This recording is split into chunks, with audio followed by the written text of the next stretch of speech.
monsieur, bonsoir. Heureuse de vous retrouver pour un autre rendez-vous du savoir avec des experts de haut renom. 13 juin 2022, une date très attendue et décisive pour l'avenir de la MINUSMA. Selon certaines indiscrétions, un bras de fer farouche se vit justement entre la France et la Russie concernant l'avenir de la MINUSMA, le renouvellement du mandat de la MINUSMA et pourquoi pas le renforcement de ses prérogatives au Mali. Comment expliquer ce bras de fer farouche entre la France et la Russie? Pourquoi cet intérêt prononcé de l'Occident vis-à-vis justement du renouvellement du mandat de la MINUSMA et le renforcement des missions de la MINUSMA dans ce pays? La MINUSMA est-elle l'espoir de la France au Mali pour faire asseoir ses projets obscurs, comme l'affirment certains experts? Un autre sujet, mesdames, messieurs, au cœur de ce programme, direction la Côte d'Ivoire, pour justement s'intéresser à cette élection du président de l'Assemblée nationale qui a été élu grâce à un soutien assez fort, assez remarquable de la part de l'opposition. Comment expliquer ce soutien de l'opposition à l'endroit du candidat du parti présidentiel Amabi Togo? Cette élection augure-t-elle justement un processus de réconciliation, comme l'affirment certains observateurs, ou tout simplement le ciel s'annonce clair ou alors obstrué dans les mois à venir? Pour en parler justement, nous avons sur ce plateau Dr Yan Timba. Bonsoir. Bonsoir Madame Capin et merci de m'avoir invité une fois de plus. C'est un plaisir de vous retrouver ce soir dans le cadre de ce programme Mérite panafricain des premières dames. Le doyen Simo est bel et bien en place. Bonsoir. Bonsoir Madame Capin, merci encore une fois de m'avoir invité. Bonsoir mon frère. Nous n'avons pas de retour. Hein. Soyez rassurés, nous vous recevons 5 sur 5. À coup sûr, il s'agit de Monsieur Okosisi. Bonsoir. Bonsoir Monsieur Mon frère, ça va? Bonsoir. Bonsoir. Bonsoir. Alors, pour leur dire que nous n'avons pas de retour, on n'attend pas l'émission. Alors, on va permettre à chacun de pouvoir justement passer aux civilités. Monsieur Issa Diawara, bonsoir. Alors, le temps de permettre justement à nos... Voilà. Monsieur Issa Diawara, bonsoir. Oui, bonsoir, bonsoir madame. Bonsoir à mon co-panéliste et bonsoir à tous ceux qui suivent Afrique Média. Un plaisir de vous retrouver justement ce soir dans le cadre de ce programme. Monsieur Okosisi, bonsoir. Bonsoir, très cher Céleste Capel. Bonsoir Afrique Média, à son équipe. Mes respects à votre auditoire et aussi à vos adeptes. Je tiens à passer par ma voix depuis la diaspora où je réside, à toute l'Afrique, et en particulier la Côte d'Ivoire, pour laquelle je suis sur ce plateau, pour pouvoir apporter ma voix dans ce long combat qu'Afrique Média me permet d'expliquer. Et vous remercie de m'avoir invité. Madame Amina Fofana, bonsoir. Bonsoir madame, bonsoir à tous mes co-panélistes, bonsoir Afrique Média, à tous qui nous suivent, bonsoir à la partie technique, merci de m'avoir invité. Alors, très rapidement, on précise que Mme Amina Fofana est analyste politique, M. Okosisi est activiste politique, sans oublier M. Tapé Groubera, enseignant-chercheur. Bonsoir. Alors, le temps que M. Tapé Groubera, on précise aussi que justement le doyen Simon est écrivain et Dr Yan Timba est analyste politique. Alors, très rapidement, Dr Yan Timba, je commence par vous. Renouvellement du mandat de la MINUSMA, ce renouvellement divise justement les membres du Conseil de sécurité de l'ONU. Comment l'expliquer? Écoutez, peut-être qu'on peut comprendre cette controverse ou disons cette espèce d'impossibilité ou de difficulté à s'entendre de ces membres-là par les résultats. Quels sont les résultats de la MINUSMA? Pourquoi elle a été créée? Au fond, aujourd'hui, on ne sait plus très bien pourquoi elle a été créée. Parce que vous avez l'impression, quand vous allez sur le site de la MINUSMA, que les objectifs ont évolué avec le temps. C'est la première chose. La deuxième, c'est que, au fond, si on s'en tient quand même à un certain nombre de lignes de force, on peut estimer que la MINUSMA aurait dû aider à lutter contre le terrorisme, à stabiliser la situation sécuritaire. Mais depuis près de 10 ans, En fait, on ne sait pas du tout ce que la MINUSMA a fait au Mali. Elle a dépensé beaucoup d'argent, elle a permis la promotion d'un certain nombre d'officiers de pays de l'OTAN, originaires des pays de l'OTAN, qui ont gravi en échelon et en grade. Elle a permis à beaucoup de pays membres de l'OTAN de gagner de l'argent à travers les fournitures, les prestations, etc. Mais le peuple malien, je ne vois pas très bien quels ont été les dividendes pour lui. La conséquence aujourd'hui, c'est que le revirement du gouvernement malien depuis l'année dernière met à mal cette force au Mali et qui se plaint de restrictions de mouvement, qui se plaint de violences accrues de l'armée malienne. Mais enfin, mais c'est quand même incroyable. Vous êtes chez des gens et vous vous plaignez de ce que ces gens-là font chez eux, alors que ça ne fait pas partie de vos missions. Est-ce que là, les missions de la MINUSMA sont des missions de propagande politique? Ce n'est pas des missions de propagande politique. Et donc, aujourd'hui, on a le sentiment que une grande partie des missions des forces onusiennes dans le monde et de l'ONU lui-même, et de l'ONU elle-même, sont des missions de propagande politique en faveur des pays de l'OTAN. Et c'est une chose qui est d'autant plus agaçante qu'on attend quand même beaucoup de l'ONU, parce que l'ONU, c'est quand même de grands espoirs. Et donc, on peut bien comprendre que ce revirement du gouvernement malien qui a eu lieu depuis l'année dernière a également mis à nu les insuffisances, les limites, les tares et les incapacités de la MINUSMA, qui, je le rappelle, a quand même un budget énorme. Le budget de la MINUSMA représente un quart du budget de l'État malien. Mais comment vous pouvez vivre dans votre pays avec une force qui a un quart du budget de votre pays? Comment est-ce possible? Donc, la présence de la MINUSMA pour les Maliens et pour beaucoup d'Africains, surtout, s'apparente aujourd'hui à une armée d'occupation. Même la Deuxième Guerre mondiale a été plus courte que la présence de la MINUSMA au Mali. Donc, on aurait pu quand même imaginer que lorsque le monde entier se met ensemble, ce n'est pas quelques bandes de djihadistes qui vont quand même les empêcher d'installer la sécurité au Mali. Mais comme, évidemment, il est constaté que la MINUSMA n'aide pas le Mali de façon palpable, probante, dans ce sens-là, eh bien, je crois que le Mali a raison de rejeter le renouvellement de cette force et que je pense que ce serait une bonne chose que les alliés du Mali, tels que Moscou, la Chine ou un certain nombre de pays africains tels que l'Algérie, puissent au niveau de l'ONU de mettre, disons, de rejeter le renouvellement de la MINUSMA. Mais il faut savoir que, au fond, aujourd'hui, la MINUSMA est devenue une sorte de cheval de Troie. Vous avez entendu, le Mali s'est arrangé pour que, d'ici le mois d'août, Barkhane soit définitivement parti, Takuba soit définitivement parti, mais pendant ce temps, l'Allemagne dit on aimerait bien envoyer 1000 personnes dans la MINUSMA. Ils sont partis par Takuba, qui était une fenêtre, et ils reviennent par la porte MINUSMA. Vous avez le fait qu'il y a énormément d'officiers français dans la MINUSMA, particulièrement la personne qui s'occupe de la police militaire, qui est une dame. C'est quand même un sérieux problème qu'un pays soit chassé du Mali, mais soit quand même présent de façon officielle par une armée qui, en réalité, n'aide pas le Mali dans les missions que mène l'armée malienne, mais qui dénonce ce que l'armée malienne fait. Alors, il y a là un problème.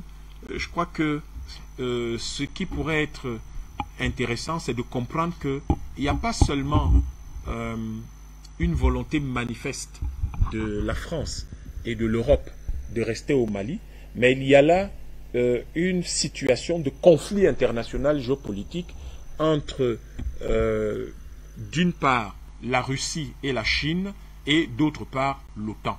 Et c'est ça qui fait qu'aujourd'hui, en réalité, la MINUSMA, beaucoup estiment que son mandat ne soit pas renouvelé, parce que dans tous les cas, sans Barkhane, l'armée du Mali évolue très bien, et lorsqu'il n'y aura plus de MINUSMA du tout, il n'y aura pas non plus cette tentative de déstabilisation que l'on entend à travers les communiqués de la MINUSMA, et du fait de sa présence, créer des difficultés pour l'armée malienne à se déployer comme il faut parce que, in fine, au fond, cette MINUSMA-là, qu'apporte-t-elle? Au fond, qu'apporte-t-elle? Combien de terroristes arrêtés? Quel mouvement de terroristes réduit ou suspendu? Quelles informations stratégiques données à l'État malien? En fait, pour la plupart des Africains, MINUSMA, MINUSCA, MINUSCO, finalement, ça va devenir une multinationale des MINUS, quelque chose. Après MINUSI, toutes ces missions de l'ONU, en fait, n'ont pas de véritables résultats, n'ont pas d'impact sérieux, si ce n'est pour seul impact que la plupart du temps, ça a permis à ceux qui sont envoyés là d'avoir du pouvoir d'achat, alors que et d'avoir une armée d'occupation qui ne sert pas au territoire, au pays qui les accueille. Alors, merci, Dr Yann Timba, pour ce premier jet d'intervention. Doyen Simo, les membres du Conseil de sécurité sont divisés concernant la question de l'avenir de la MINUSMA. Comment l'expliquer, selon vous, doyen? Madame Kapene, merci encore une fois de m'avoir donné la parole. Je voudrais préciser qu'il ne faut pas se faire d'illusions. Ce qui se passe à l'ONU, c'est la recolonisation de l'Afrique. Ce n'est pas compliqué. On n'a même pas réfléchi. Pour la simple raison que vous ne pouvez pas prétendre que vous voulez aider quelqu'un. La personne vous dit merci pour votre aide. Vous insistez pour l'aider. Vous l'aimez beaucoup au point de sacrifier vos pays, sacrifier plein d'argent pour aller dans un pays où on vous demande non, laissez-nous, on va se dépouiller. C'est obligé qu'on accepte votre aide? Non, c'est un problème. Il faudrait qu'on se pose de vraies questions. Et en plus, comme vient de dire Yann Timba, le bilan de la MINUSMA ou connerie là, c'est quoi en Afrique? Aucun résultat. Partout où ils sont, c'est les problèmes en permanence. Regardez, avant qu'on ne chasse, que le Mali ne chasse tous ces gens-là au Mali, il y avait quel résultat? Les bases militaires, c'était pour exploiter le sous-sol. Aujourd'hui, qu'on est en train de les chasser, ils trouvent des voies et moyens pour passer par l'ONU, une structure commandée par les Américains, pour s'imposer dans tous les pays africains. Je vous rappelle, Madame Kapene, que ce n'est pas seulement au Mali. Ils veulent tout faire pour récupérer le Mali qu'ils sont en train de perdre, avant de faire même base sur les autres pays du continent. Donc il faut qu'ils s'implantent quelque part et faire mettre leurs tentacules partout. Donc il faut que les Africains se mettent ensemble pour dire non et non à cette histoire. On ne peut pas être en Ukraine, où on a besoin de vous. On n'entend jamais parler de la MINUS Ukraine, mais rien du tout. Mais en Afrique, MINUSCA, MINUSCO, MINUS machin, tout ça là, c'est pour faire quoi? Donc il n'y a qu'en Afrique où vous pouvez vous déployer? Non, c'est pas possible. Il faut mettre un terme à cette histoire. C'est le lieu ici de dire à tous les Africains que quand ta barbe, la barbe de ton voisin est en train de se brûler, cherche l'eau pour mouiller la tienne. Parce que sinon, n'importe comment ça va te contaminer et ta barbe va brûler. Il faut tout faire pour mettre un terme à cette histoire. Et je conseille à tous les pays africains de sortir de cette histoire qu'on appelle l'ONU. Parce que ça ne sert à rien du tout. Depuis les indépendances, le bilan de l'ONU, c'est quoi? Qu'est-ce qu'ils ont fait de sérieux dans les pays africains? Au contraire, partout où ils sont, c'est la misère, c'est les problèmes. Et ils ont un budget tellement énorme. On peut comprendre que dans des pays où il y a la MINUSMA, tout ça, les rebelles ont des armes les plus sophistiquées. Est-ce qu'on fabrique les armes dans ces pays? Non. Combien ils font pour avoir des armes? Et pourtant, vous êtes là pour combattre la rébellion. Mais, pendant ce temps, les rebelles sont plus armés que même l'armée du pays qui vous accueille. C'est bizarre. Et on regarde, on dit, je dis encore une fois, les Africains doivent se mobiliser pour mettre un terme à cette histoire. On ne peut plus accepter ça. Vous voyez une affaire, Barkhane, on a chassé. Takuba, on a chassé. Il peut au moins aller en Ukraine. Il ne peut pas aller en Ukraine. Il n'y a qu'en Afrique où Takuba et Barkhane peuvent s'installer. Non, il faut mettre un terme à cette histoire. C'est lieu ici de dire que vraiment le gouvernement malien est en train de nous rendre un énorme service avec le concours de la Russie. Si on ne peut pas s'accrocher à cette aubaine, à cette chance qui nous vient aujourd'hui de la Russie, je pense que les Africains ne sauront jamais ce qui va leur arriver demain. Parce que c'est extrêmement grave ce qui est en train de se préparer contre l'Afrique. On a réussi à détruire les laboratoires bactériologiques en Ukraine. Maintenant, ils cherchent d'autres moyens pour s'installer en Afrique, pour détruire complètement l'Afrique et piller le sous-sol africain. C'est ça qu'il s'agit. Donc, il faut qu'on lutte pour mettre un terme à cette histoire. Sinon, je dis encore, l'Afrique est mal partie avec cette histoire des Français. Merci, doyen Simo, pour ce premier jet d'intervention. Alors, Madame Amina Fofana, les regards sont rivés vers une seule date, 13 juin 2022. Comment expliquer cet engouement? Merci beaucoup, madame, pour cette charmante question. Parce qu'en effet, le 13 juin, normalement, c'est le renouvellement du mandat de l'aménagement. C'est pour ça que la CEDEAO, qui se focalise, qui fait semblant de faire comprendre aux Africains que c'est une affaire de délai, c'est une affaire d'élection. Au Mali, il s'agit d'une affaire de feuille de route que le Mali doit faire pour que les sanctions soient levées. Ben, on se trompe complètement. Parce que la CEDEAO, je vous ai dit un jour qu'en dessous, la CEDEAO a des conditions. Et ces conditions sont dictées par la CEDEAO. Ce sont les non-dits, c'est en coulisses. Mais en vérité, ces conditions sont imposées par la France. Parce que Barkhane a été officiellement chassé, Takuba a été officiellement chassé. Et maintenant, soit le mandat, la position du Mali, du peuple malien en tout cas, soit le mandat de l'aménagement sera changé en mandat robuste russe avec les pays alliés du Mali à l'intérieur, une recomposition totale, ou bien l'aménagement part. Et d'ailleurs, le peuple même malien même a demandé le départ pur et simple de l'aménagement. Donc, l'aménagement, pourquoi? Parce que elle n'a pas, comme mes prédécesseurs l'ont dit, elle n'a pas eu de résultats. Au contraire, elle a été chassée par le peuple malien partout où elle s'est installée. Le terrorisme a augmenté dans ces endroits-là. L'aménagement, dans son contrat, normalement, devait se combattre les terroristes. C'est ça qui est écrit, noir sur blanc. Mais l'aménagement dit qu'elle est devenue, dès qu'elle est venue ici, une force d'interposition. Et nous avons vu que quand les peuples sont faits contre l'aménagement n'hésitait pas, au lieu de tuer les terroristes, à s'en prendre au peuple à main nue, qui sont à main nue, pour les tuer à balles réelles. Oh, excusez-moi, il y a quelqu'un qui m'appelle, je ne sais pas si vous me recevez. Vous me...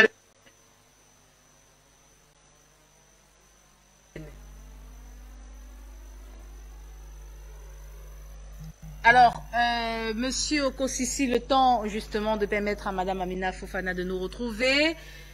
Tous les regards rivés vers la date du 13 juin 2022, une date qu'il faut le rappeler, qui divise justement les membres du Conseil de sécurité, renouvellement du mandat de la MINUSMA. Comment expliquer cet engouement assez fort? Merci, Capel. J'ai vu que nous avons rejoint ce plateau Dame Amina Fofana, que je salue, le docteur Yatimba et l'autorité Simo aussi, que je salue également. Qu'est-ce qui explique l'engouement du renouvellement du mandat de l'ONU à la MINUSMA? Aujourd'hui, le partenaire militaire du Mali, qui est la Russie, a tapé la main sur la table pour dire que dès lors que le Mali récuse Takuba, récuse Barkhane, et le Mali vient les voir officiellement pour avoir un partenariat de protection militaire et d'exercice militaire, le Mali est aussi sous leur protectorat en matière d'armement et de sécurité. Étant donné que le Mali combat le terrorisme mélangé avec des terroristes protégés par la France et l'OTAN et autres, la Russie a dit officiellement à cette tribune qu'elle était partenaire officiel du Mali et que tout pays qui attaquerait le Mali verrait la Russie attaquer. L'engouement qui est aujourd'hui sur la table et qui fait mumuse part de là. La Russie, aujourd'hui dans la géopolitique, a derrière elle la Chine, l'Iran et beaucoup de pays que vous connaissez, je n'ai pas besoin de citer pour faire là. C'est la Russie qui, lorsque la CEDEAO et la France manipulaient pour sanctionner le Mali, avec ses alliés la Chine, ont bloqué le veto.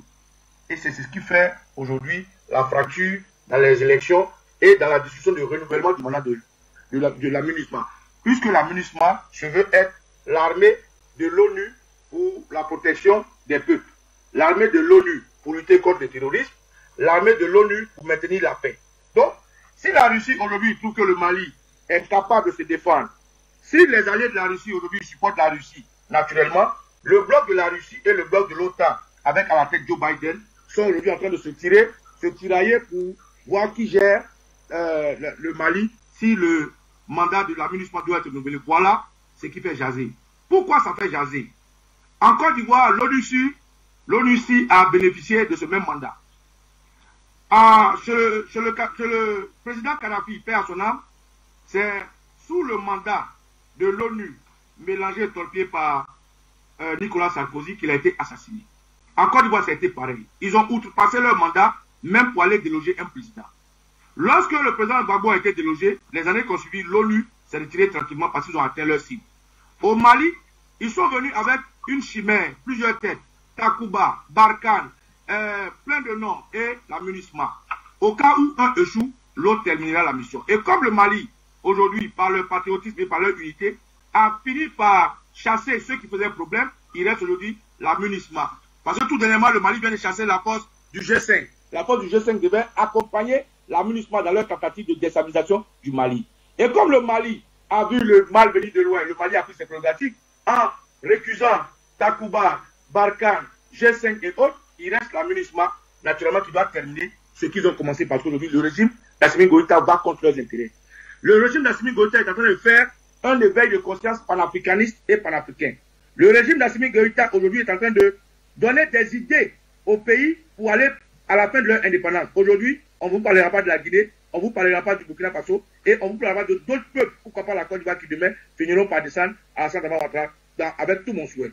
Donc voilà un peu ce qui fait jaser. Ce qui fait jaser, c'est qu'il faut coûte que coûte avoir l'appui de l'ONU pour renouveler la présence de la MINUSMA sur le terrain, le territoire malien, pour terminer ce que la France n'a pas pu terminer officiellement. Pour terminer ce que l'OTAN n'a pas pu terminer officiellement. Pour faire reculer la Russie qui aujourd'hui est en train d'avoir une avancée sur le territoire ouest-africain. Voilà un peu les enjeux. Voilà pourquoi à l'ONU il se travaille pour pouvoir faire passer cette loi. Mais je pense que renouveler ce contrat ne passera pas. Dès l'instant où le peuple malien n'est pas demandeur, et dès l'instant où le peuple malien a des alliés au niveau de l'ONU qui vont s'y opposer, et voilà, c'est ce qui fait qu'aujourd'hui le Mali, je tiens à leur dire bravo. Bravo parce que ce combat il est long, il est tenace, ils sont restés tenaces. Bravo à Madame Amina Fofana, bravo à mon général Diawara, et bravo par leur personnalité au peuple malien qui reste debout et qui sont fiers. C'est ce que je tenais à dire concernant ce qui fait jaser. Monsieur Okosisi, pour cette intervention, on va permettre justement à Madame Amina Fofana de poursuivre son analyse justement concernant l'engouement qui se présente du côté du Mali, précisément concernant l'avenir de la MINUSMA sur le territoire malien.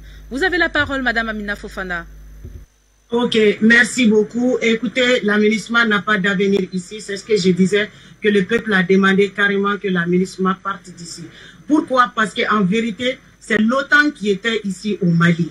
Quand vous prenez Barkhane qui est fourni par les services de renseignement américains, et quand vous prenez toutes ces histoires de Takuba, de MINUSMA, ça veut dire que c'est l'OTAN en personne qui était ici au Mali, et que c'est l'OTAN que le Mali est en train de déloger. Et c'est pourquoi l'OTAN essaye l'OTAN est en train d'otaniser non seulement la CEDEAO, aussi en particulier la Côte d'Ivoire. Mais il faut savoir que quand l'OTAN a déménagé d'ici, ce même OTAN, sous la forme, puisqu'ils ont beaucoup de masques, ils ont beaucoup de visages, sous la forme de Barkhane, sous la forme détachée de Takuba, sous la forme détachée du service de renseignement américain, MINUSMA, etc.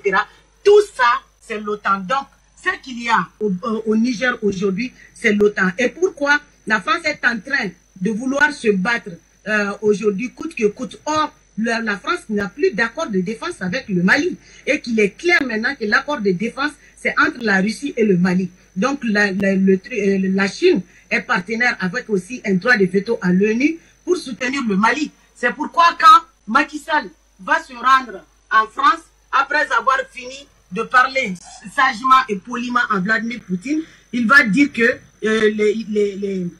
il faut réformer l'ONU parce que les vétos se neutralisent, on n'arrive pas à avancer. Donc, il menace aussi au passage la Guinée d'avoir sa monnaie, d'avoir la mer et avoir un partenaire avec un droit de veto, pensant qu'elle peut échapper aux sanctions des Nations Unies, pas des Nations Unies, de la CEDEAO. Donc, Macky Sall, il est dans cette démarche macabre contre les pays africains. Donc, comme je vous expliquais, le bilan de la MINUSMA est en dessous de zéro. La MINUSMA a du sang sur les mains. Et cette même MINUSMA est composée que des agents de la France qui dirigent ça. Donc la France veut maintenir la MINUSMA ici pour passer à l'accord d'Alger. Cet accord même contre lequel le peuple malien a versé du sang. Celui-là qu'on a reproché à Ibeka, la France et d'autres partenaires de l'ombre veulent, et tout l'OTAN, veulent diviser le Mali en deux. Donc il y a lieu pour eux, urgence de maintenir cette MINUSMA qui n'est là que pour superviser le travail que la France était en train de faire. Et cette même MINUSMA, dans cette même MINUSMA, il y a toute l'ONU dedans. Même la MINUSMA en elle-même, en elle seule, constitue l'OTAN. C'est ça la vérité. Donc la MINUSMA qui est là, ça constitue Barkhane, parce que ça constitue les forces françaises, ça constitue toutes les forces onusiennes. Donc ça veut dire que la MINUSMA qui est là, ça constitue l'OTAN. Et il faut que l'OTAN dégage pour que le Mali puisse avoir sa liberté, pour que le Mali puisse se libérer. Et il est important que d'autres pays aussi prennent exemple sur ça. Voilà pourquoi nous disons toujours que Macron se fiche éperdument de l'Ukraine. Les Ukrainiens sont morts, les Ukrainiens sont vivants. C'est pas le problème de Macron. Le problème de Macron, spécialement d'Emmanuel Macron, puisque la France est pauvre, la France n'a rien dans son sous-sol, la France fainéante vit des pays africains. Le problème de Macron, c'est de négocier avec la Russie là-bas pour que Poutine puisse quitter le Mali et même la Centrafrique, mais surtout le Mali. Donc, Macron, tout ce qu'il est en train de faire là, de toutes ces fanfaronnades, c'est juste pour négocier en dessous la présence de la Russie, qu'il méprise, hein, si je dis elle à Macron, c'est pas grave. Tantôt, il s'agit aussi de la France. Donc, parce que la véritable carte, excusez-moi, donnez-moi juste une minute, parce que la véritable carte de la France, c'est pas la carte qu'on nous montre.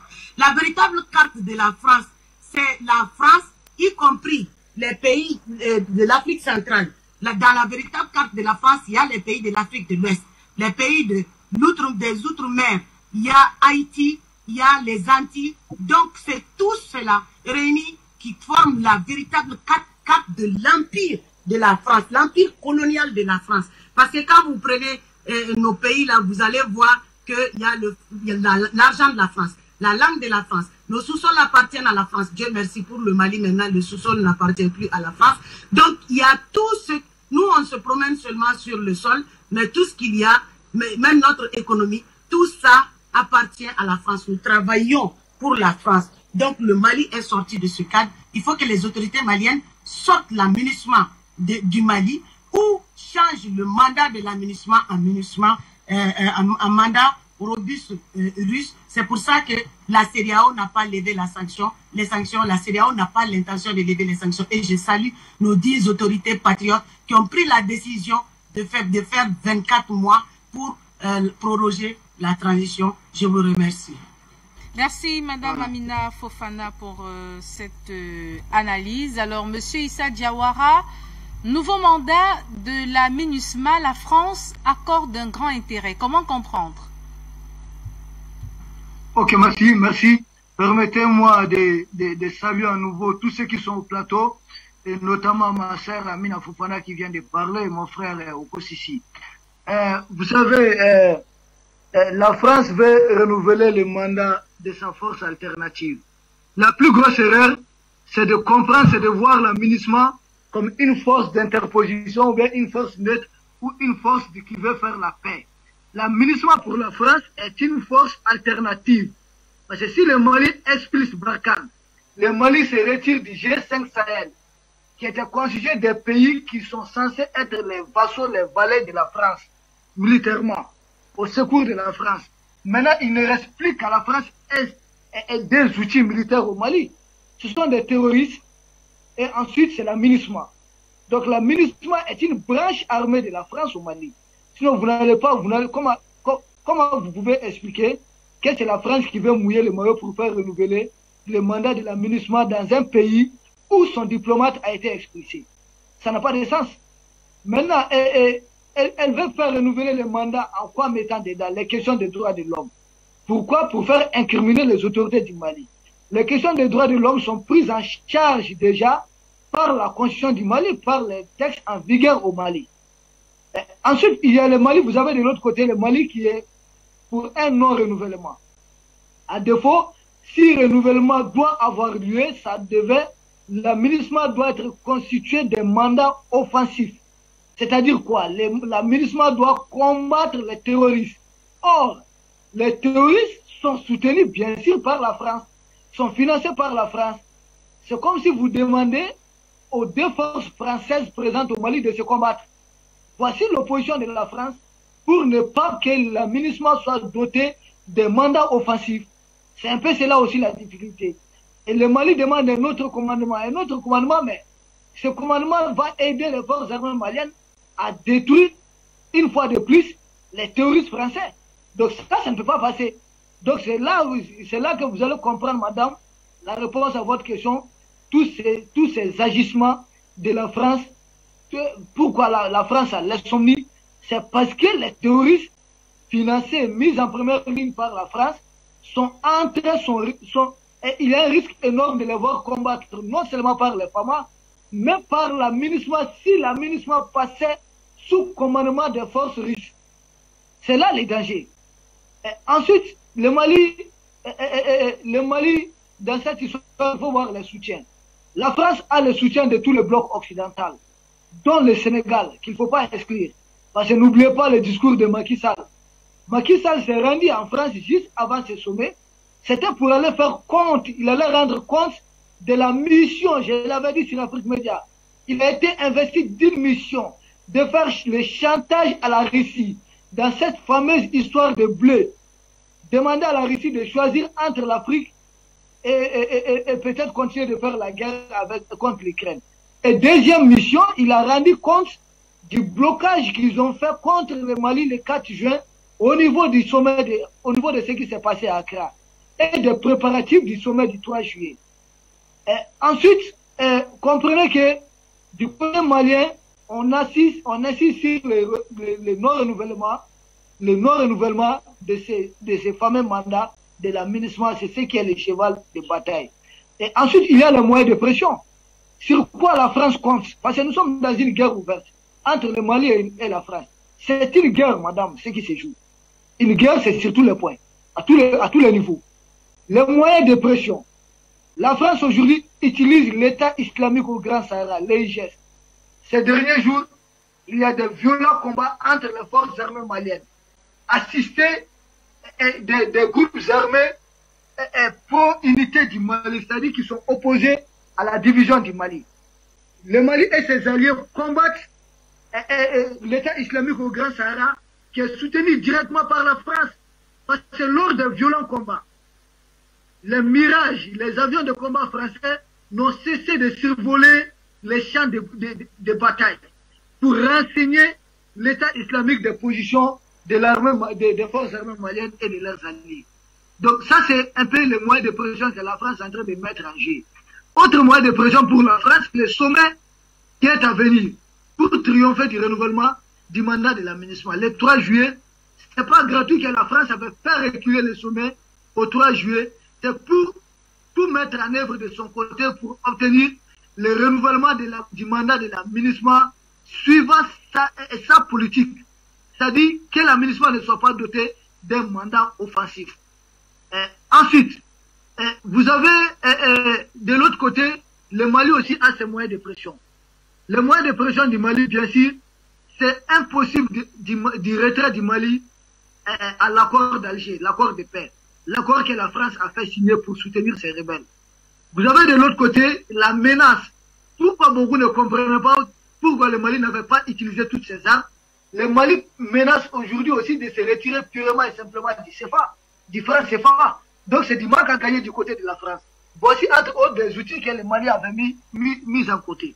Maintenant, s'il y a des signes de détente, oui, la France joue sur beaucoup de tableaux de bord en voulant rassurer Moscou pour ne pas être buté au droit de veto russe. C'est pourquoi Macron dit qu'il ne faut pas humilier la Russie. En disant cela, ce n'est pas humilier la Russie, ce n'est pas l'Ukraine qui intéresse la France, mais c'est plutôt l'Afrique. Les intérêts de la France se trouvent en Afrique, mais pas en Ukraine. Donc quand il demande cela, il veut donner des garanties à Poutine voir si Poutine peut monnayer le Mali en contrepartie.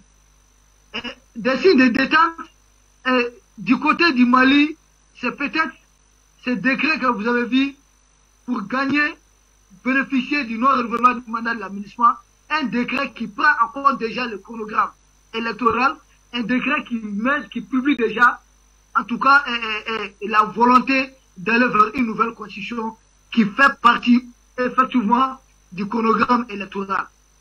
Madame, on n'en a pas fini. La vraie question, pour vraiment répondre, quand vous dites pourquoi la France s'active, il faut voir quel intérêt encore la France a. Le sort du sommet du 3 juillet se joue ici, c'est le 13 juin.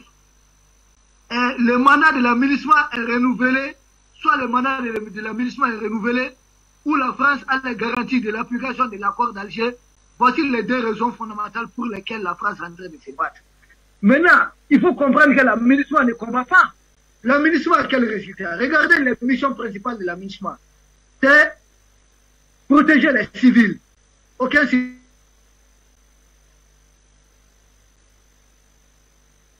n'a été protégé. Bien au contraire, l'aménagement... Merci, monsieur. Voilà. Merci, monsieur Issa Diawara, pour cette analyse justement concernant l'engouement qui se dessine de la part de la France. Alors, Dr Yantimba, on parle de la France, mais de façon plus générale, il faut voir également l'Occident qui a manifesté un grand intérêt justement concernant le renouvellement du mandat de la MINUSMA, sans oublier un renforcement même des prérogatives de la MINUSMA au Mali. Comment comprendre, Dr Yantimba? On ne parle plus d'une affaire de la France, on parle maintenant de l'Occident. Il faut comprendre trois choses. Trois choses au moins qui sont extrêmement importantes et qui sont très graves. La première chose, c'est qu'il faut comprendre ce qu'on appellerait la mission non écrite de la MINUSMA. Cette mission non écrite, c'est qu'en réalité, la MINUSMA est une centrale de renseignement. C'est une centrale de renseignement pour l'OTAN, c'est une centrale de renseignement pour la France. N'oubliez pas que le responsable des opérations de paix au secrétariat général de l'ONU, c'est un Français, et la personne qui coordonne les opérations de police militaire de la MINUSMA est une Française. C'est une femme générale française. Donc, ces personnes, le troisième bénéficiaire de cette centrale de renseignement, c'est naturellement les terroristes.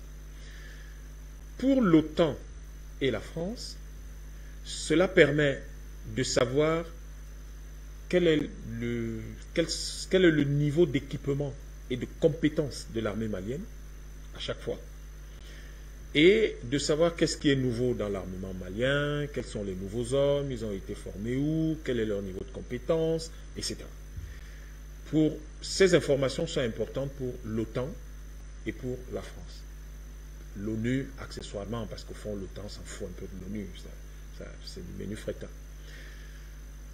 Pour les terroristes, c'est important parce que quand les deux premiers ont déjà les renseignements, ce qu'on transmet aux terroristes, c'est les positions. Tous les Maliens le disent tous les jours, l'armée malienne s'en plaint tous les jours. Donc, d'abord en tant que centrale de renseignement, et enfin, cette mission non écrite consistera en termes de renseignement par la présence de la MINUSMA pour l'OTAN essentiellement et la France, d'avoir la situation générale du pays. Vous avez observé par exemple que, je crois la semaine dernière, ou il y a quelques jours, subitement la MINUSMA veut offrir 25 millions de francs CFA à une petite localité près de Kidal, dans la région de Thessalite, veulent leur offrir 25 millions pour des semis et des équipements pour leur production maraîchère. Quelle est cette affaire où vous avez eu des gens qui sont étrangers chez vous et qui organisent des actions civilo-militaires? Bon, d'ailleurs, on ne comprend pas très bien pourquoi ils ne le faisaient pas avant, mais subitement, ils commencent à le faire. Et puis 25 millions, vous vous moquez de qui? Ça rappelle l'OCRS, où les gens veulent avoir 8 millions de kilomètres carrés, un département de 8 millions et demi de kilomètres carrés sur le Sahara, et ce qu'ils mettent comme budget pour certains pays, c'est 163 millions de francs CFA. Enfin, vous êtes sérieux? Vous voulez 8 millions et demi de kilomètres carrés, et ce que vous apportez à un État, c'est à peine quelques centaines de millions de francs CFA. C'est exactement la même chose, en fait. Et là, c'est de la manipulation. C'est-à-dire, on vient, oui, c'est des dames, c'est une coopérative de femmes, à qui on va venir donner 25 millions. C'est très intéressant, ce sont des dames, elles sont contentes, et ça va susciter la clameur publique si jamais vous refusez. C'est leurs enfants qui vont pas être contents, c'est leur mari, et tout le monde va dire, mais comment on peut faire ce genre de choses? C'est de la manipulation pure et simple.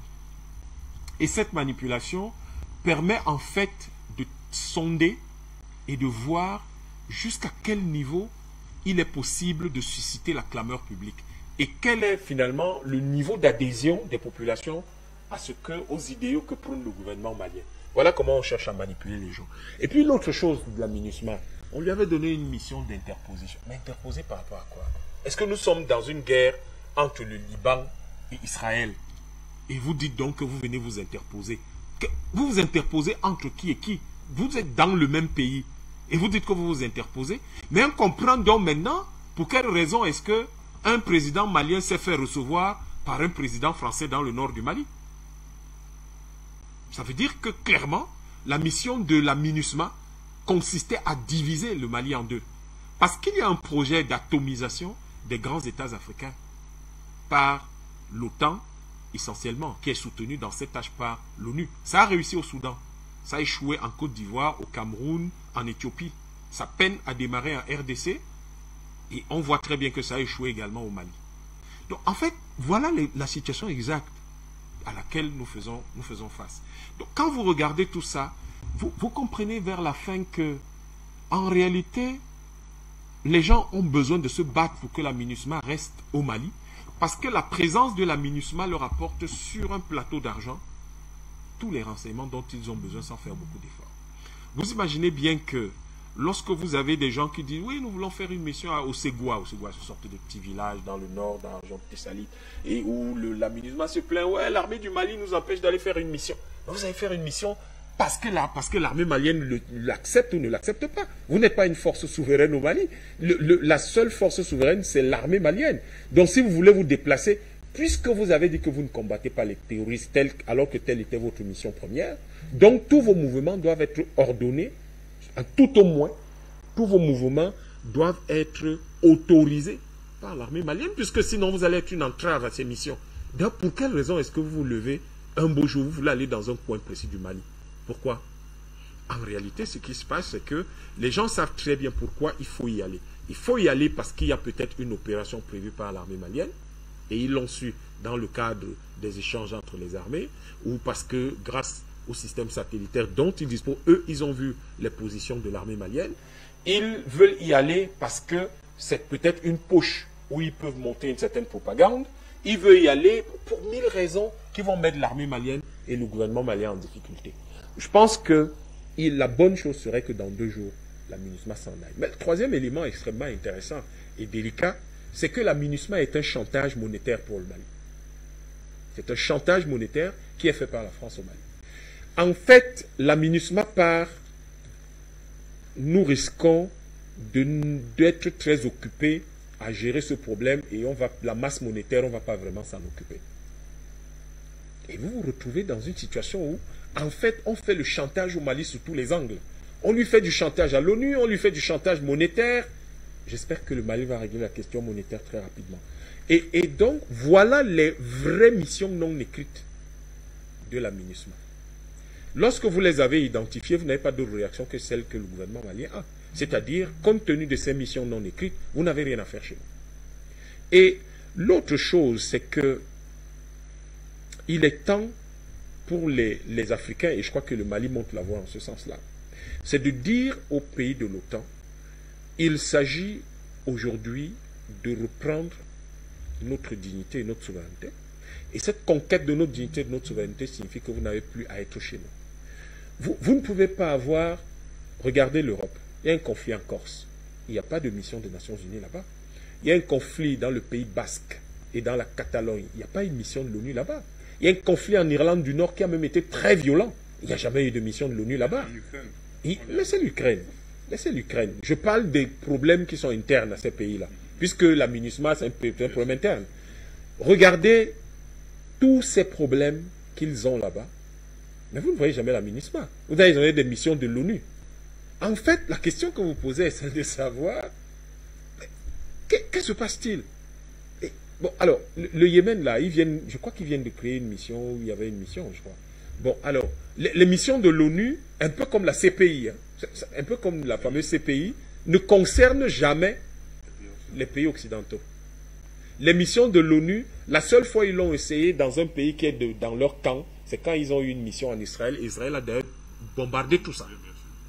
Israël a bombardé, rasé de leur camp. Complètement. Complètement. Et ils se sont jamais plaints. Ils se sont jamais plaints.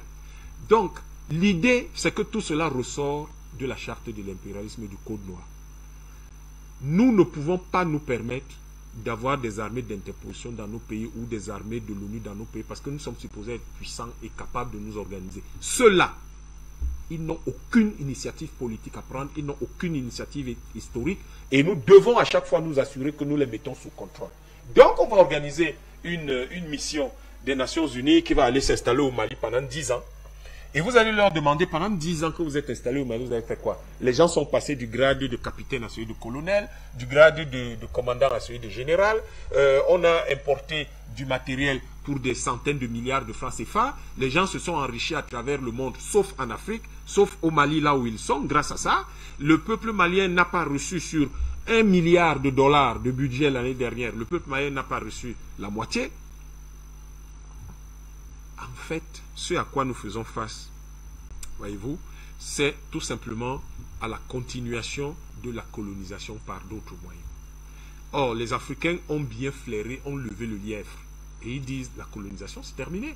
Vous n'avez plus rien à faire ici. Vous devez rentrer chez vous. Parce que dans la situation actuelle, la MINUSMA resterait là que le Mali aurait même du mal à exploiter ses minéraux. Mais comment? Parce que cette force-là, par sa seule présence, même si elle ne fait rien, par sa seule présence, elle induit une situation d'insécurité. Mais comment on peut développer un pays dans l'insécurité? Donc, il est temps qu'il s'en aille. Et cette espèce de chantage que l'on veut faire autour de la MINUSMA, en mettant le lien, en faisant le lien entre Mali et Ukraine, là, le père Simon insiste sur l'Ukraine, mais en fait, c'est là où ils sont. Nous négocions pour que l'Ukraine vous puissiez, parce que c'est ça qui va arriver, toute la partie orientale de l'Ukraine est déjà présente, elle est indépendante, et donc vous la gardez et vous nous laissez nos anciennes colonies africaines, comme ça le monde, il y a quand même un certain équilibre. C'est-à-dire qu'en fait, les gens n'ont même pas la pudeur suffisante pour imaginer qu'au Mali peut y avoir des gens intelligents et des gens déterminés, des gens courageux, qui peuvent avoir le besoin de s'assurer que leur pays est indépendant. Pourtant, une autre approche permettrait justement que le Mali puisse collaborer avec la France, puisque le gouvernement malien n'a jamais fermé la porte à quoi que ce soit. Il a toujours dit, notre souveraineté, c'est une ligne rouge, c'est terminé.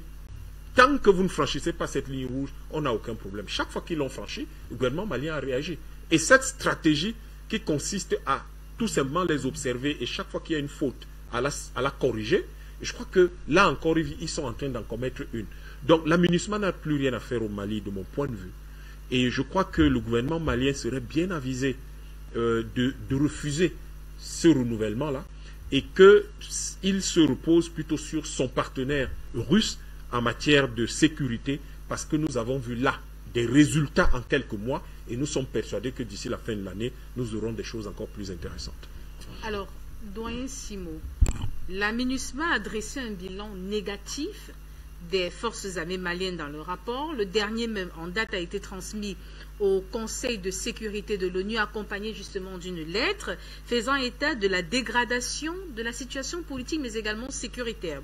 Est-ce un stratagème bien ficelé pour ternir le travail abattu par les FAMA sur le territoire malien? Madame Capel, vous ne pensez pas que le poisson va assister au vote du budget pour payer la maison pour le pêcher? C'est pas possible. Le poisson ne va pas assister au vote du budget pour acheter les hameçons pour le pêcher. Ce que ces gens sont en train de faire au Mali, c'est tout à fait normal. Il ne faut pas oublier en ce sens que c'est la main qui donne, qui ordonne. Tant que ces gens-là vont penser, vont faire croire à tout le monde que ce sont eux qui sont au Mali qui assurent la sécurité, le Mali, l'Afrique ne sera jamais en sécurité. Jamais. Ils ne sont pas là pour la sécurité. Ils sont là pour les ressources minières. Le docteur Yantima l'a dit. on le dit régulièrement. Ces gens-là ne viendront jamais en Afrique parce qu'ils veulent la paix. Ils n'en ont rien à cirer. La paix de quoi? En quoi ça les intéresse? Les gens qui ne vont pas donner... Je prends un cas. Ils sont arrivés au Cameroun. C'est français. La première chose qu'ils ont mis en place, ce sont les brasseries. Ils sont partis à Yaoundé, ils ont créé Bastos pour fumer et boire. Vous pensez qu'en dehors de ces deux choses, ils peuvent venir vous installer la paix dans un pays africain? C'est pas possible. Oubliez ça. Donc, il faudrait que les Africains se mettent ensemble désormais pour dire non à cette prédation occidentale qui pense qu'ils peuvent tout faire dans les pays africains sans qu'on réagisse. C'est pas possible. Je pense qu'ils ont pris le caillou, l'oiseau a vu. C'est tard. Il faut qu'ils comprennent que la Russie, qui aujourd'hui est un partenaire sérieux pour l'Afrique, et avec lequel les Africains sont en train de s'engager sérieusement, ne pourra jamais laisser l'Afrique seule contre les occidentaux. C'est impossible. Bon, je ne veux pas parler de la Chine parce que la Chine aussi, pour moi, c'est un autre problème. Mais par contre, la Corée du Sud, je peux encore dire oui, l'Inde encore oui, mais moi, la Chine me fait encore peur. Mais je demande maintenant, la chose la plus importante pour les Maliens aujourd'hui, au-delà de l'aspect militaire, il faut que l'armée, le Mali, crée sa monnaie. Parce que sinon, avec le franc CFA, on va corrompre tous les pays, tout le Mali. Parce que c'est avec ça que la France réussit à foutre le bordel dans les pays africains. Parce que tant qu'ils n'avaient pas cette monnaie, la France ne peut pas tenir 6 mois dans un pays africain. Parce que s'il faut qu'ils sortent le dollar ou bien l'euro pour payer les Africains, ils ne peuvent pas. C'est parce qu'ils sont obligés d'aller fabriquer le papier à Chamalia là, pour inonder l'Afrique avec ça, et ils font ce qu'ils veulent. Et ils prennent les armes chez eux, ils inondent l'Afrique. Tant qu'il y aura la présence de l'armée française dans les pays africains, même de la MINUSCA, je peux vous jurer que ça ne va jamais s'arrêter. Malheureusement, pendant qu'on demande aux Français de partir, il y a certains pays africains qui acceptent les sollicitations françaises et leur confient même des espaces logistiques pour le stockage des trucs de commerce. C'est inimaginable. Parce que quand vous avez confié votre logistique à une société française, ça veut dire que les armes peuvent passer par là pour alimenter la rébellion. Moi, je ne comprends pas comment est-ce que les gens ne peuvent pas comprendre que cette manière où on pense encore que les ports, les espaces maritimes peuvent être confiés à des sociétés françaises dans les pays africains en cette période où on lutte pour qu'ils partent de l'Afrique, c'est incroyable, c'est inimaginable. Or, les gens ne comprennent pas que diriger, c'est prévoir. Parce qu'une société française dans n'importe quel coin, qui sont dans la logistique, n'importe comment ils feront passer des armes. Vous ne pouvez pas les empêcher. Simplement parce que avec des tonnes de billets, les Français qui fabriquent à Chamalia, ils peuvent alimenter tout le parcours, arriver dans leur magasin, alimenter la rébellion partout où ils se trouvent. Donc pour moi, il est question que les Français, tout ce qu'ils font en Afrique, qu'on suspende tout ce qu'ils font en Afrique et qu'on leur confie même plus des marges. Parce qu'ils sont très dangereux pour la libération de l'Afrique. C'est pas possible.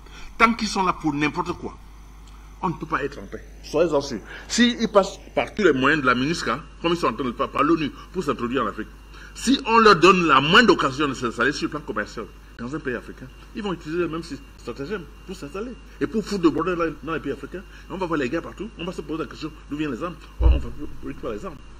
Or, n'importe quelle arme a une identité.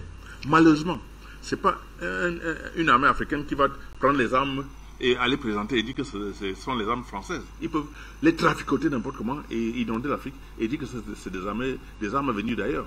D'ailleurs, on voit comment ils s'organisent pour raconter que les Russes qui sont partout dans les pays africains, ils sont en train de foutre le bordel. Justement pour les diaboliser, pour qu'on fasse appel à eux, pour qu'ils viennent continuer le mauvais travail qu'ils ont fait pendant 60 ans en Afrique. Il est temps qu'on mette un terme à cette histoire. Et je demande à tous les armées africaines que pour une fois qu'ils essayent de regarder dans la même direction. Je ne peux pas comprendre qu'on n'est pas déjà assez soudés, que même sur le plan des forces armées, que les gens se mettent ensemble pour réfléchir sur le devenir de l'Afrique. Moi, je suis inquiet. Or, les armées africaines sont capables de se mettre ensemble et fabriquer même des armes.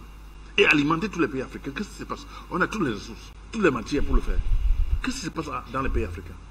Je peux comprendre que quand vous avez pris votre enfant, l'envoyer chez votre ennemi pour le former, quand il rentre chez vous, ce n'est pas pour vous rendre service. Je ne sais pas encore comprendre ça, mais il est temps qu'on repère tous ces genres de gens qui sont dans notre force armée, les mettre même en retraite et construire une véritable armée africaine qui doit défendre les intérêts de l'Afrique et faire une union des armées africaines pour libérer totalement l'Afrique. Ce que je peux dire, Madame Capet. Alors, Madame Amina Fofana, la MINUSMA était l'espoir de la France au Mali pour asseoir ce projet obscur, comme l'affirment certains experts? Bien sûr, la MINUSMA, c'est déjà la France, comme je vous l'ai expliqué tout de suite. La MINUSMA, c'est l'ONU. La MINUSMA, c'est l'OTAN. Parce que la MINUSMA, c'est quand même une force impérialiste sur laquelle la France compte pour l'application de l'accord pour la paix, selon eux. Hein, parce que quand il s'agit de guerre, ils font la métaphore que c'est pour la paix. Quand il s'agit de paix, ils déclenchent la guerre.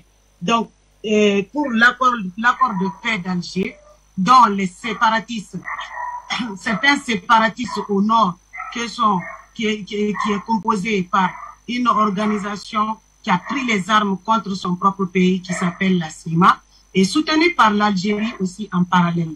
Oui, la France veut et l'Occident veut, parce que ce que la France veut, c'est ce que les États-Unis sont en train d'appuyer, plus leurs alliés à l'ONU. Donc, ils veulent diviser le Mali en deux. C'est pour ça qu'il faut changer le mandat de la MINUSMA en un mandat robuste russe ou chasser totalement la MINUSMA d'ici. Cela est faisable parce qu'ils disent que c'est le Mali qui les a appelés. Or, c'est déjà leur pion. Or, c'est pas le Mali ni. Aujourd'hui, on voit l'expression, le sentiment du peuple malien, ce désir de se débarrasser de l'impérialisme, ce désir africain même de se débarrasser de l'impérialisme français et occidental. Donc, la MINUSMA, en fait, ces agents sont à Bamako ici logés dans des hôtels de luxe. Ils se sont barricadés comme si c'est le peuple qui était terroriste. Donc, ils se protègent du peuple. Ils se sont barricadés et ils ont la piscine, c'est dans des hôtels. Ils ont même réglé certaines factures jusqu'à 30 ans. Donc, pour dire, par exemple, à mon frère Yamtima, que je salue avec les doyens Simon, donc, que dans leur tête, c'est même pas une affaire de 10 ans. Ils ont déjà réglé leur facture d'hôtel jusqu'à 30 ans. Et ce sont des hôtels de luxe. Ces gens-là passent la journée à la piscine.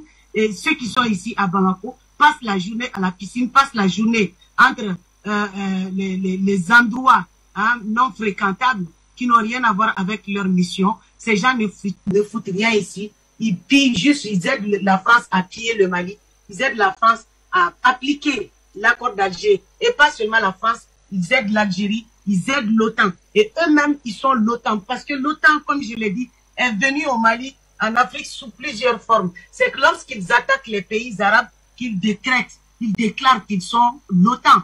Mais quand ils s'attaquent à nous, par exemple, quand ils s'attaquent à nous, ils ne viennent pas sous la forme de l'OTAN. Parce qu'ici, c'est un territoire français. Donc, c'est la France, le visage de la France qu'on met en avant. Mais entre-temps, eux tous sont derrière la France pour la soutenir d'une manière ou d'une autre dans le but d'envahir nos pays.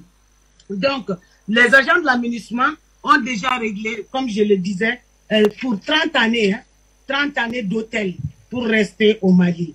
Donc, depuis que la France a été chassée avec ses partenaires de l'OTAN, ou la MINUSMA, seule qui reste, nous avons découvert du diamant à Bougouni, dans beaucoup de localités du Mali. Nous avons, et c'est déclaré et officiellement, nous avons découvert du lithium. Et pour une fois, vous voyez, c'est même pas pour une fois, depuis que le dit président Patriot Tassine est venu au pouvoir, le lithium, le marché du lithium a été attribué à la Russie. Donc avant, quand le président de la France contre l'Afrique était au pouvoir au Mali, mais les contrats miniers étaient signés par la France et en France, entre la France et un autre pays.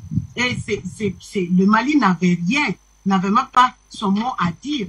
Donc les ressources minières, les ressources naturelles, vous savez que le pétrole, il y en a, vous savez que l'uranium, il y en a ici, du gaz, il y en a, de l'hydrogène pur, bauxite, fer, manganèse, il y a plein de ressources et que nous comptons et qu'on ne va pas attendre la fin de la guerre pour commencer à explorer nos ressources parce que eux, ils nous ont amené le terrorisme pour exploiter en même temps nos ressources. Donc, en même temps, on les repousse et en même temps, on va traiter avec un partenariat gagnant-gagnant avec des partenaires fiables pour que notre pays puisse sortir complètement sur cette mascarade, de cette méchanceté occidentale.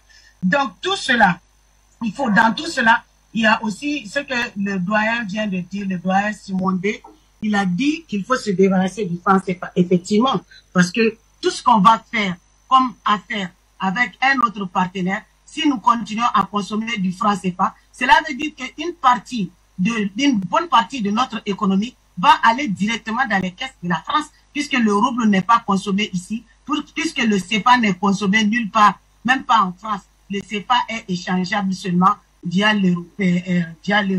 Donc la question de la monnaie est une question cruciale et j'espère que ce sera la prochaine étape pour la transition, de sortir définitivement de ce cauchemar du franc CFA.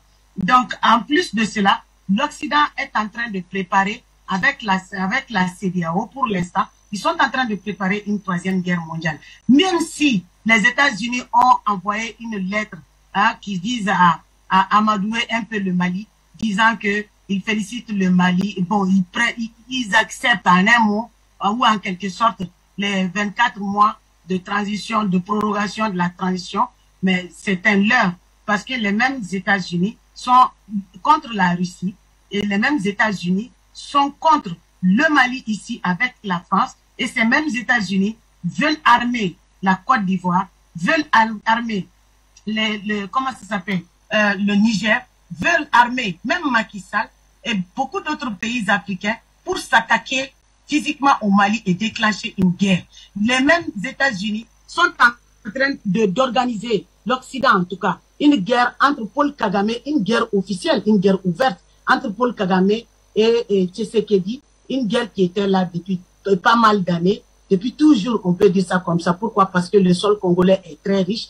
Donc, ils veulent d'abord que les Africains s'entretuent entre eux, puisqu'ils n'ont jamais pu faire une guerre mondiale sans les Africains. Si vous prenez la première guerre mondiale, c'était pas la guerre des Africains. Si vous prenez la deuxième guerre mondiale, c'était pas la guerre des Africains. Mais ils se sont arrangés à entraîner de force les Africains pour les exploiter, pour les massacrer comme chair à canon et contre l'Occident, dans le but d'asseoir leur suprématie sur le monde et de maintenir l'Afrique dans la pauvreté totale et nous faire croire qu'on est en voie de développement, ceci, cela. Et d'ailleurs, ils nous ont récompensé par la mort à bien des aspects. Donc, ces gens sont incapables d'aller en troisième guerre mondiale si le peuple africain est déterminé à se débarrasser de ces dictateurs.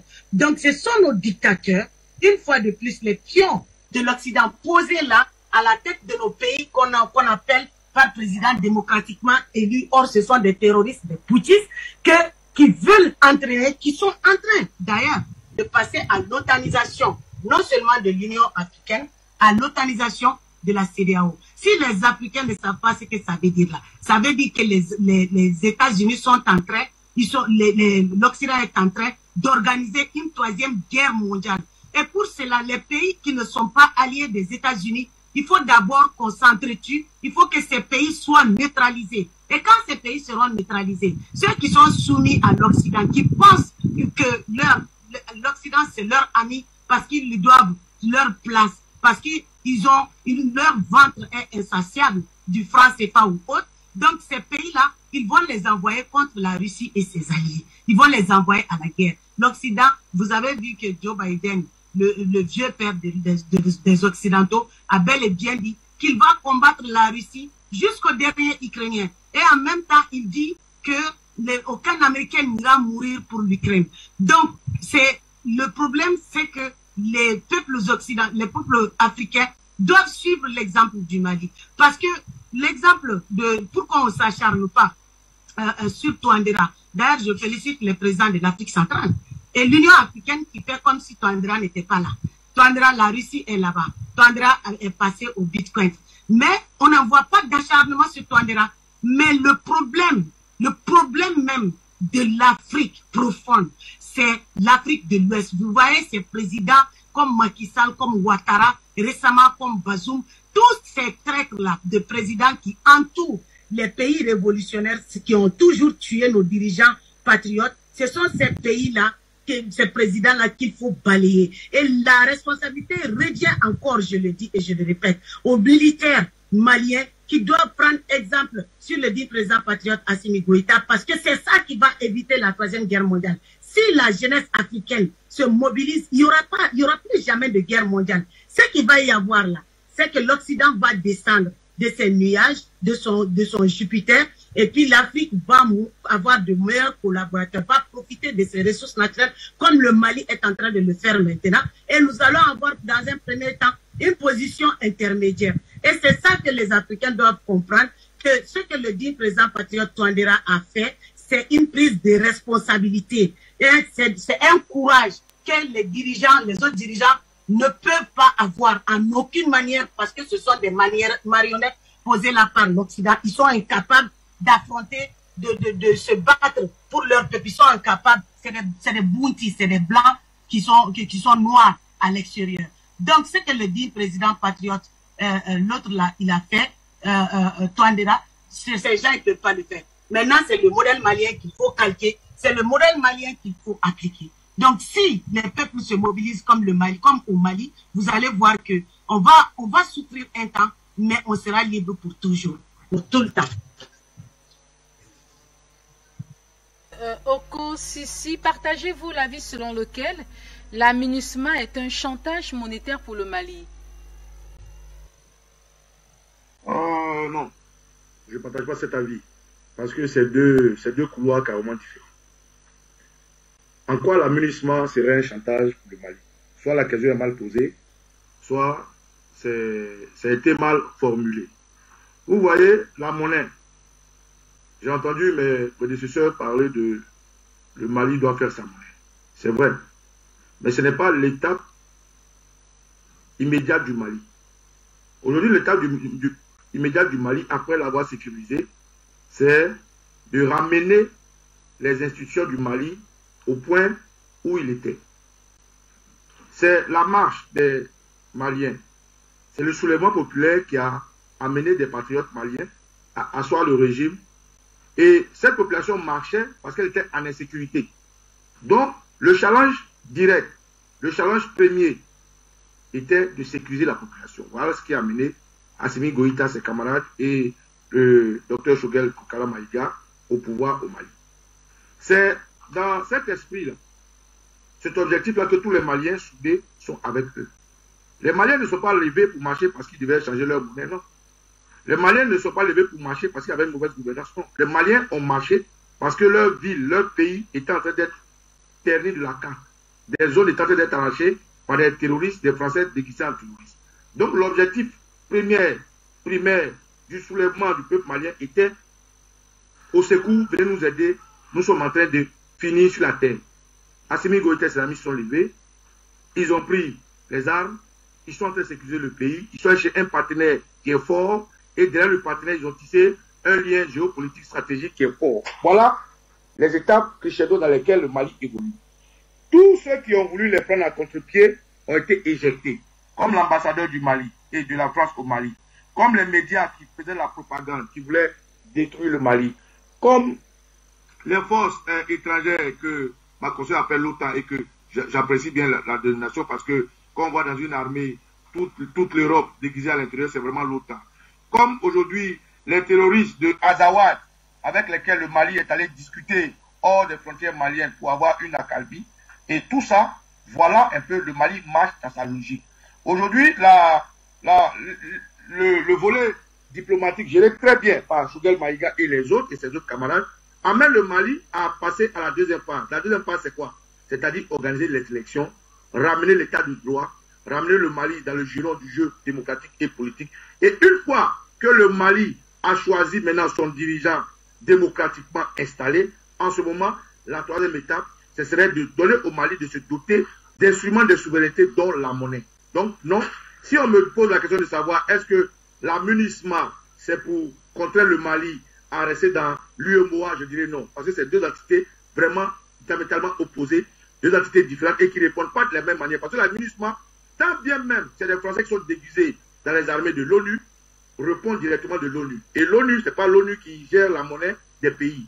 Ils pourront être machiavéliques, ils pourraient être roublards, mais à ce niveau-là, officiellement, non. Officiellement, la MINUSMA est là pour aider la France à terminer sa colonisation et garder le Mali comme pays vassal. La MINUSMA est là comme ils l'ont fait en Côte d'Ivoire. Parce qu'en Côte d'Ivoire, il y avait la force Licol et il y avait l'ONUCI. Tantôt, les soldats de la force Licol qui sont français du 43 Dima portaient des casquettes de ONU. Tantôt, les soldats de l'ONU portaient des habits de Licol. Donc, ils étaient là, ils créaient un écran de fumée pour endormir et abrutir les Ivoiriens qui ne voyaient pas, qui ne voyaient que du feu. Donc, non, aujourd'hui, la question du Mali est une question primordiale. Et pardon, la question de la monnaie au Mali est une question primordiale. Mais dans l'adresse du Mali, dans les étapes dans lesquelles le Mali avance, comme j'entends souvent les gens dire, le Mali doit quitter la CEDEAO. Et je dis, tout ça, c'est le Mali est dans la CEDEAO, par exemple, parce que le Mali est en Afrique de l'Ouest. C'est à cause de sa position naturelle que le Mali est dans la CEDEAO.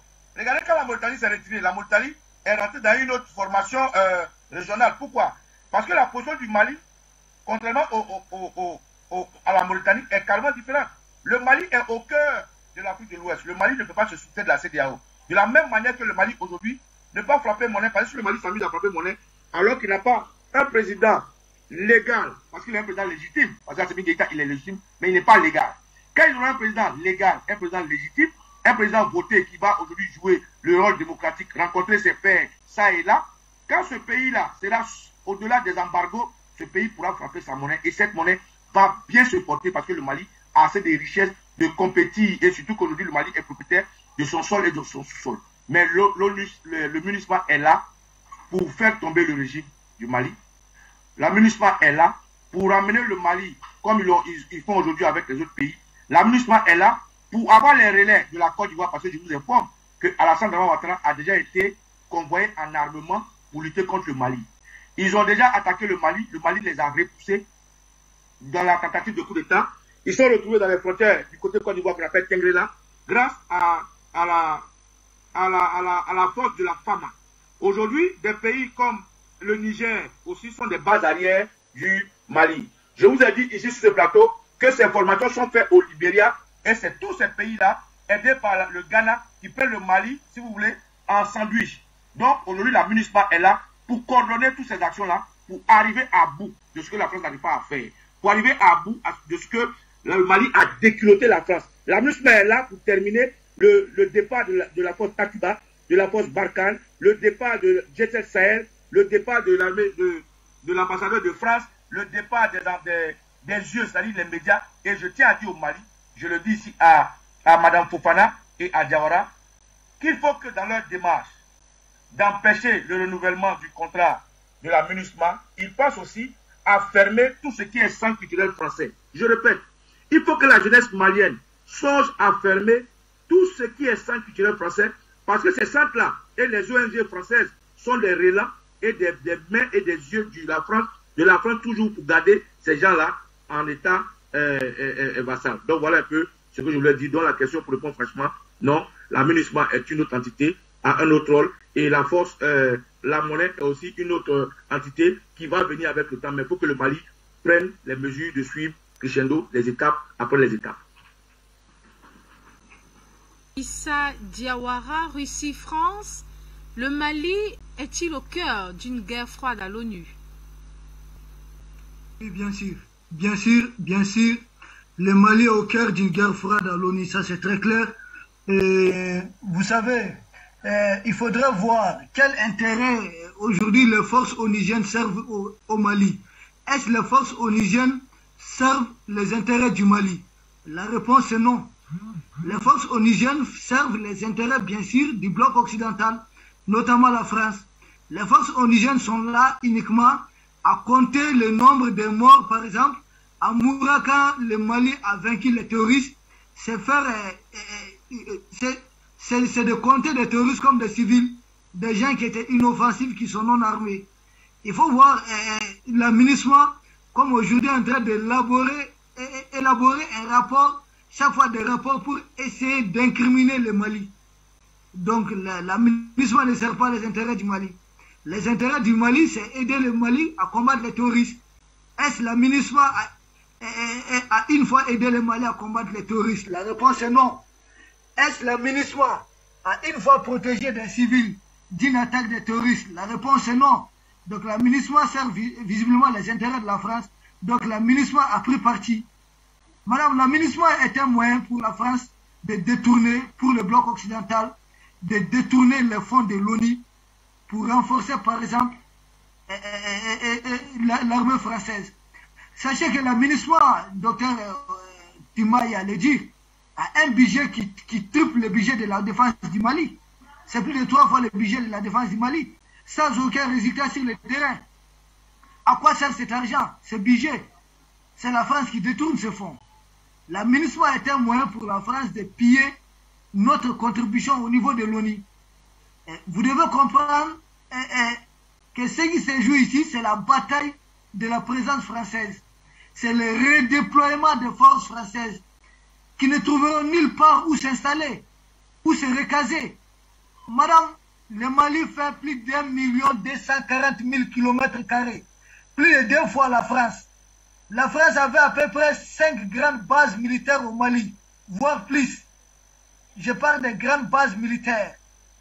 Quel est le pays qui a la taille du Mali dans la zone du Sahel aujourd'hui, qui puisse accueillir toutes ces bases sans que les populations ne se soulèvent?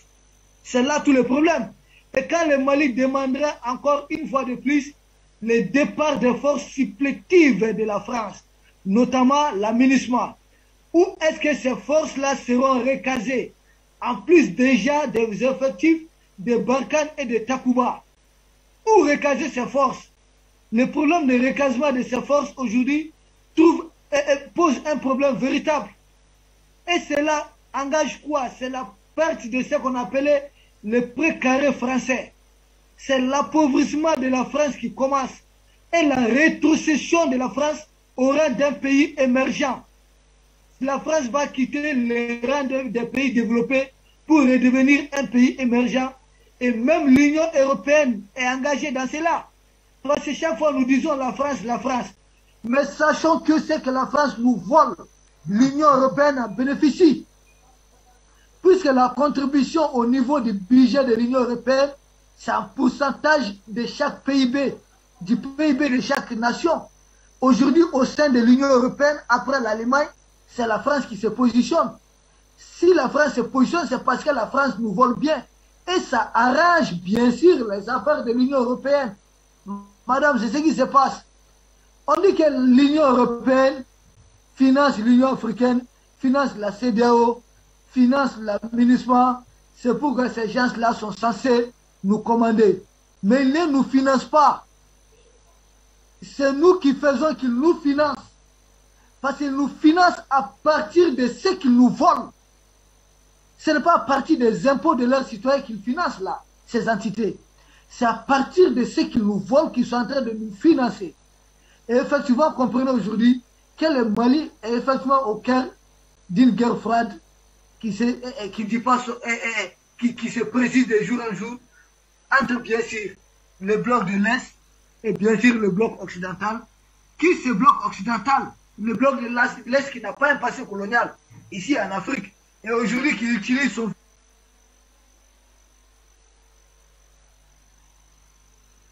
veto du bloc occidental. Donc comprenez qu'effectivement le Mali est au cœur aujourd'hui d'une guerre froide entre ces deux blocs. Mais de cela, nous tout ce que nous demandons, c'est notre survie. Mais est-ce qu'on peut réussir seul? Bien sûr, nous avons besoin de nous. Monsieur Issa Diawara pour cette intervention.